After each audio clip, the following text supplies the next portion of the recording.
Have you ever felt completely alone, abandoned by everyone you trusted? Our story today is about a woman who found herself in exactly that situation. But she discovered something extraordinary. She wasn't alone after all. Meet Hagar, an Egyptian servant in the household of Abram and Sarai. Living in Canaan around 2000 BC, Hagar's world was about to be turned upside down. Sarai, unable to bear children, decided to give Hagar to Abram as a surrogate. It was a common practice in their culture, but it led to a web of jealousy and conflict.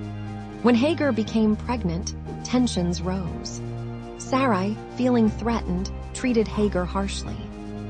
Unable to bear the mistreatment, Hagar fled into the wilderness.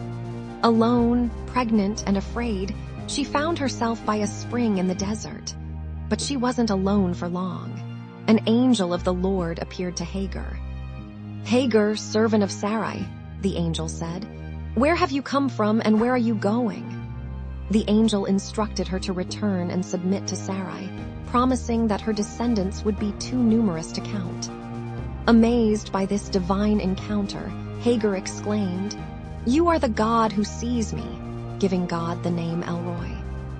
She realized that even in her lowest moment, God had seen her plight and cared for her.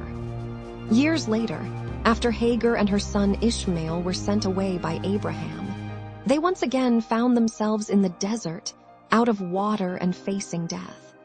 But God heard Ishmael's cry and provided a well, saving their lives. These encounters reveal a profound truth. God sees the unseen. He notices those society overlooks. Hagar, a foreign slave woman, became the first person in the Bible to give God a name. Her story reminds us that no one is invisible to God. Hagar's experiences speak to anyone who has ever felt abandoned or overlooked. They challenge us to see others as God sees them, with compassion and care. And they assure us that even in our darkest moments, we are seen and known by a God who cares.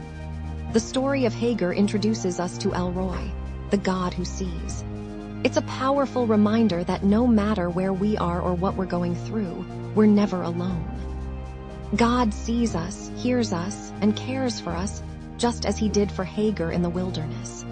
So the next time you feel invisible or forgotten, remember Hagar's story. Remember El-Roi, the God who sees you, knows you, and cares for you. You are never alone.